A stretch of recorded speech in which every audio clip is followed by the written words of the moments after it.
The fact is indisputable to whatever cause we assign it, that the Ottoman Empire employed the military spirit of feudalism for national defense and for conquest, but kept clear during its flourishing age of the social and political influences both for good and for bad, which feudalism produced in the west of Europe.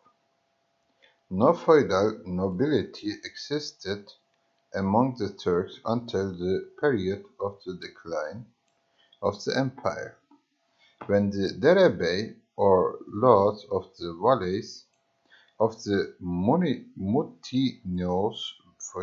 feudatories, termed themselves, made themselves hereditary chiefs, and fortified in their strongholds and surrounded by their armed vassals, defied their sovereign and oppressed their dependents.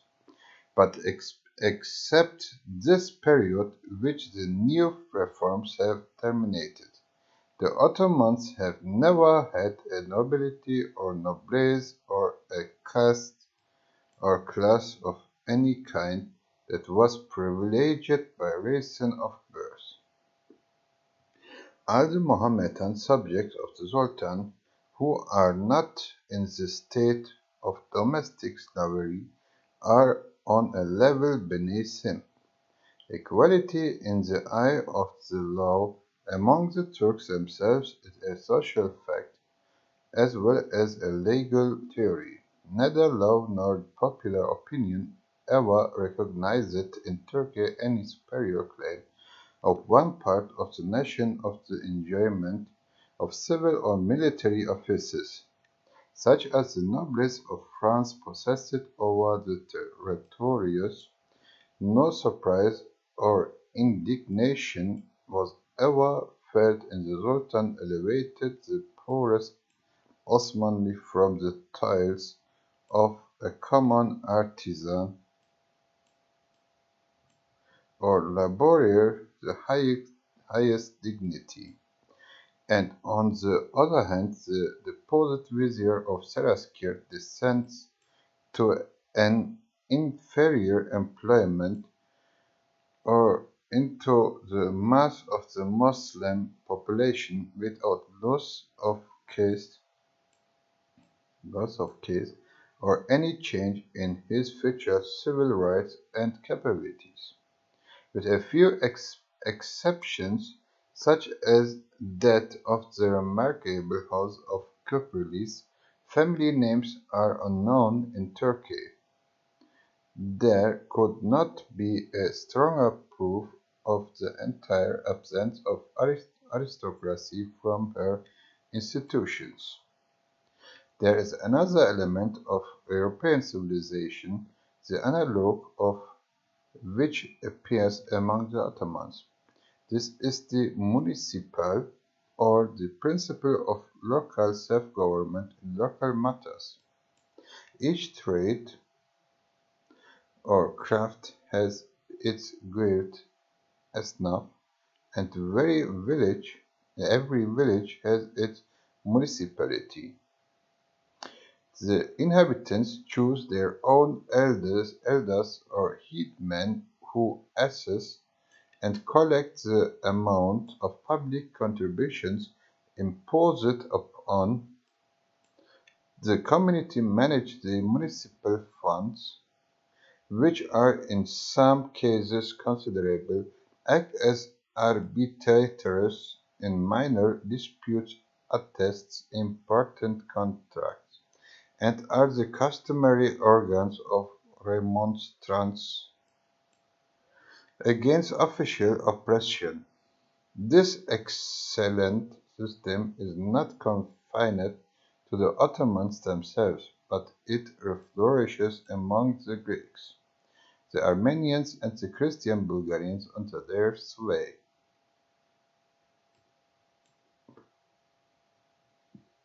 It is believed that These nations acquired it from the Turkish conquest, and this boon may be thought of outbalance much of the misery that has fallen upon the rayas from the same quarter. The ulema, the order of men learned in the law, has been mentioned as supplying, according to the institutes of Mohammed II, one of the four pillars of the Turkish state. The preceders of Mohammed II, especially Orhan, had been zealous in the foundation of schools and colleges, but Mohammed surpassed them all, and it was by him that the chain of ulama was organized and the regular line of education and promotion for the legists and judges of the state was determined. The conqueror of Constantinople knew well that something beyond mere animal courage and military skills was required in order to maintain as well as to create a great empire. Eminent himself for learning and in the acquirements of general science, Muhammad provided liberally for the encouragement and learning and science among his people.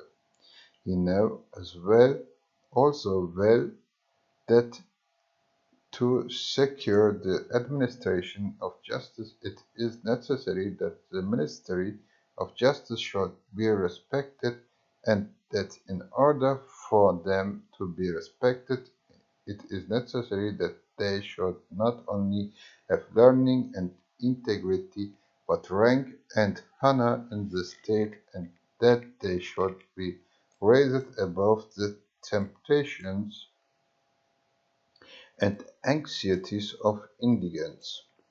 Muhammad established and endowed numerous public schools of the higher order or college called madrasas, in addition to the elementary schools, the maktabs, that are to be found in every quarter of every town, and in almost every large village in Turkey. The students at the madrasas went through 10 regular courses of grammar, syntax, logic, metaphysics, philology, and science of tropes, the science of style, rhetoric, geometry, and astronomy. This is a curriculum which will certainly bear comparison with those of Paris and Oxford in the middle of the 15th century.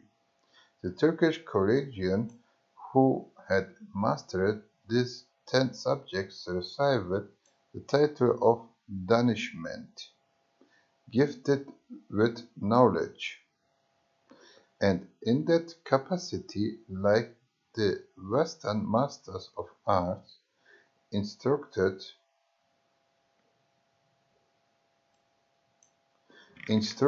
of the younger students. A danishment might claim the leadership of one of the minor public schools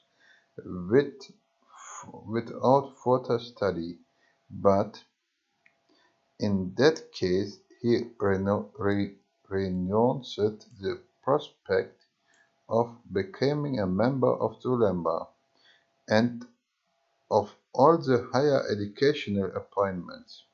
To become a member of the ulema it was necessary to commence and complete an elaborate course of study of the law, to pass repeated examinations, and to take several successive degrees, while care was thus taken to make the ulema consist of men of the highest learning and ability, great outward honor, liberal endowments, and many important privileges were conferred on those who attained that rank.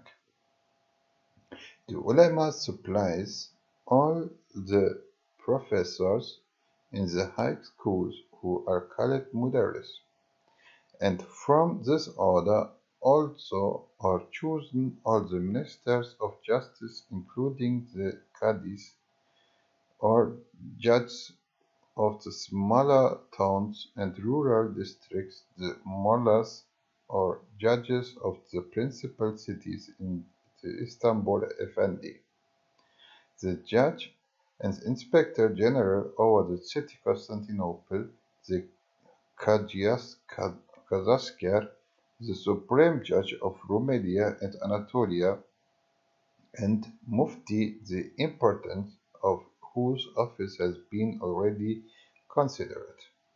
It is to be carefully remembered that the ulema is not an ecclesiastical body, except so far as law in Mohammedan countries is based on the Quran.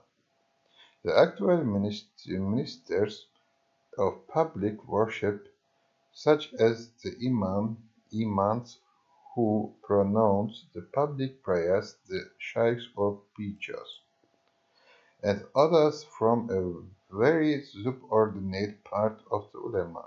There is no country in which the clergy, properly so called, have less authority than in Turkey, or where the legal profession has more. It ought also be recorded to the honor of the Ottomans that more respect is shown among them than in any Christian nation to the schoolmasters and to all who are eminent of professing intellectual endowments themselves or for their skills in guiding others to acquire them. Hitherto,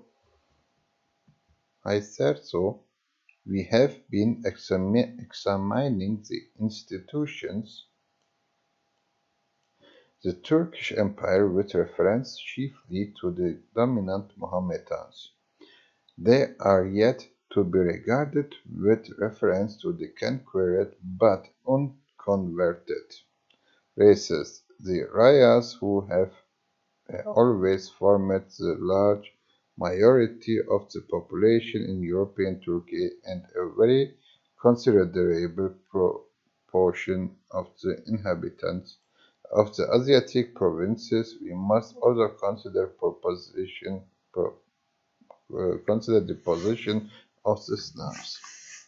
The Quran, while it enjoins war against unbelievers, requires the Mohammedans to spare the pupils of the books a term including the Christians and the Jews, on their submission to pay tribute.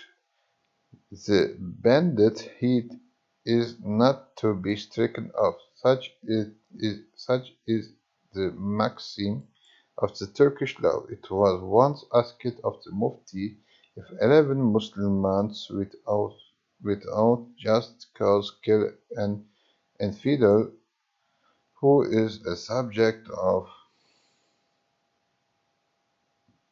the Padishah and pays tribute, what is to be done? The judicial reply was, though the Muslims should be 1,001, let them all die. The Rayas, as the tributary Christians are called in Turkey, were entitled to protection for property as well as for person and the free exercise of their religion. It is written in the Quran, "My mission," said the Prophet, "is to combat the unbelievers until they say, 'There is no God but God.' When they have uttered these words, they have preserved their blood and their goods from all attacks from me.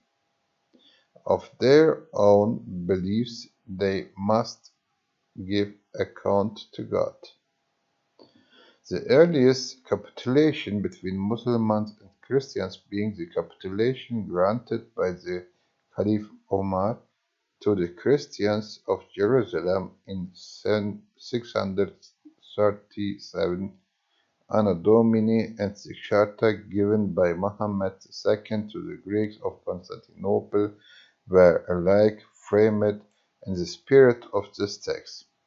The Christian subjects of Mohammedan power were bound to pay tribute. They were forbidden to use the arms and horses.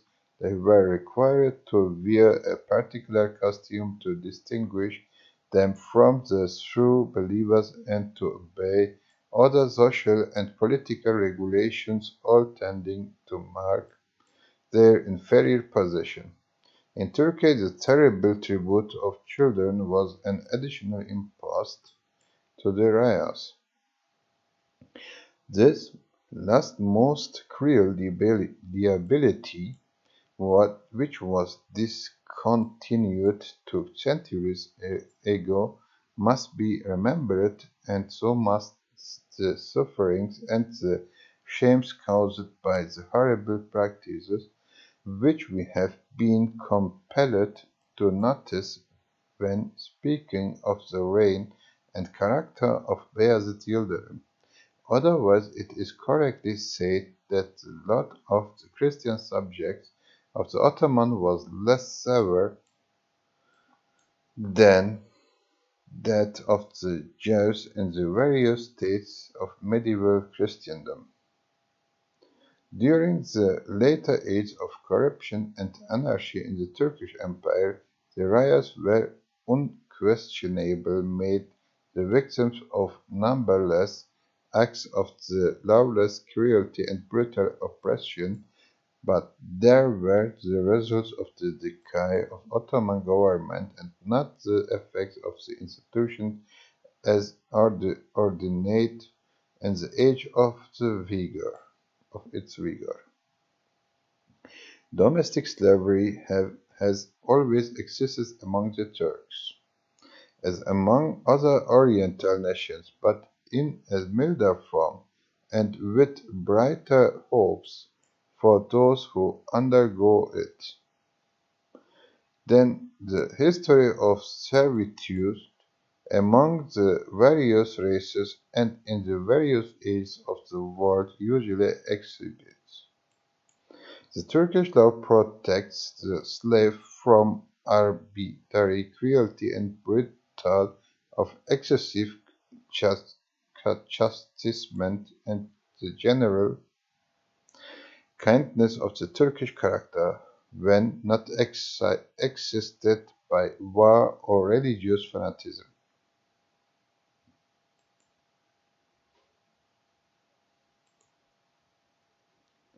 has been a still more effectual safeguard. The Koran inculcates the duty of treating a faithful servant with generosity, and teaches that the man who set free his fellow creatures from slavery does much to set himself free from the infirmities and human nature and from the torments of hellfire. The emancipated slave is, as true believer, becomes at once the equal in civil rights of all the other Mohammedan subjects of the Sultan. Many of the able officers, both in war and in peace, of the Supreme Porte have been originally slaves, and a wide field has thus ever been open to her rulers for choosing men of direct ability and devotion for the highest and most confidential employments.